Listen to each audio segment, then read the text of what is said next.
Greetings, fellow songwriters and seekers, and welcome back to Muse Measure. If you haven't done so yet, please hit the guy in the lotus petal down below, subscribe to the channel.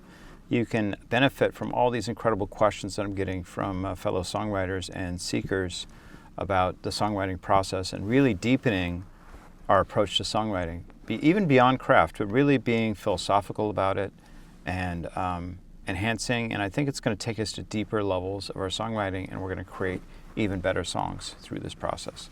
So I wouldn't want you to miss out on that. So Patricia from Ann Arbor asks, do you think some songs come to resolve something in you, while others exist to keep a question open? And how do you tell which kind you're writing? Very cool question. Well, my usual stance is that songs are meant to keep a question open and not necessarily to resolve anything. In fact, I'm not trying to resolve anything, especially for my listeners. Now, it may resolve something for me as a songwriter. I might come to some kind of peace through the process of songwriting. So say I'm dealing with a breakup, or having my heart broken, or just some kind of great disappointment. So through the songwriting expression, and just that word expression, getting things out, I am coming to terms with it and dealing with it and finding some resolution, finding some peace through that. And songs can do that as well. Songs can help us heal. That's the overall effect.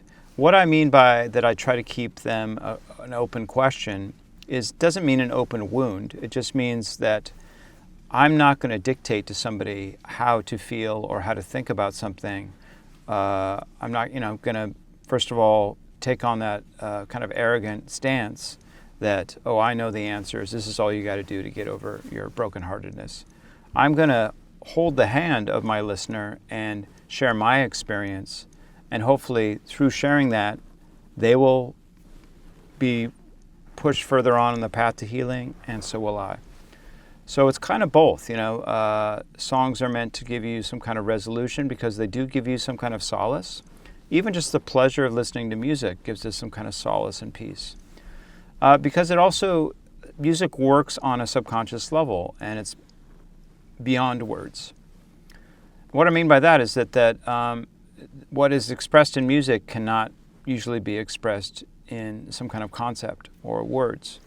And so music touches on something which is sublime, which is something greater than us, something that's beyond our meager intelligences and our meager abilities to grasp or comprehend or shape.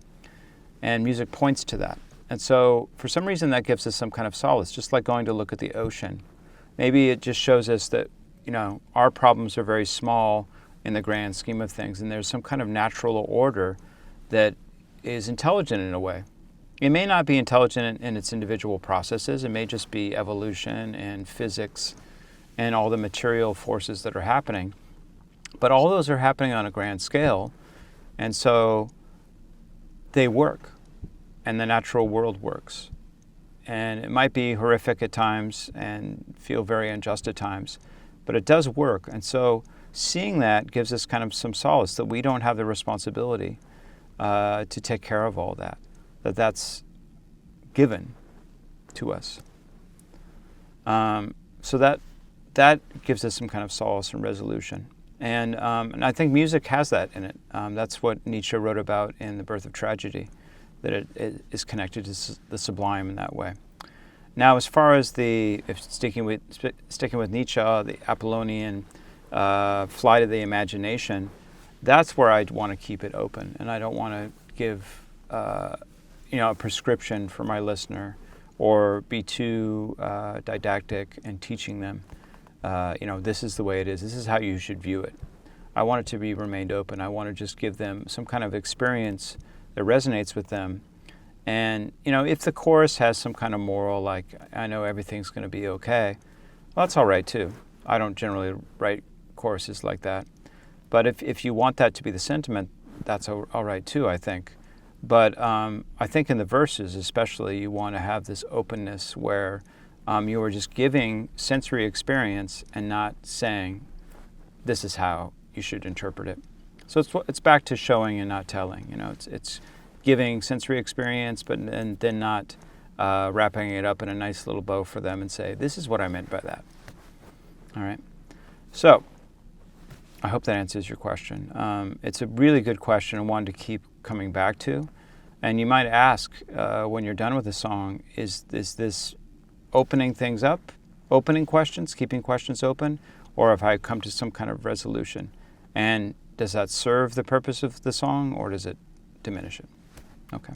Well, thank you so much for your question. And if anyone else has questions or comments about this subject, please put it down in the comments section. I'd love to hear it. And we are benefiting from all these wonderful questions and really thinking deeply about the songwriting process and what songs do. All right, take care.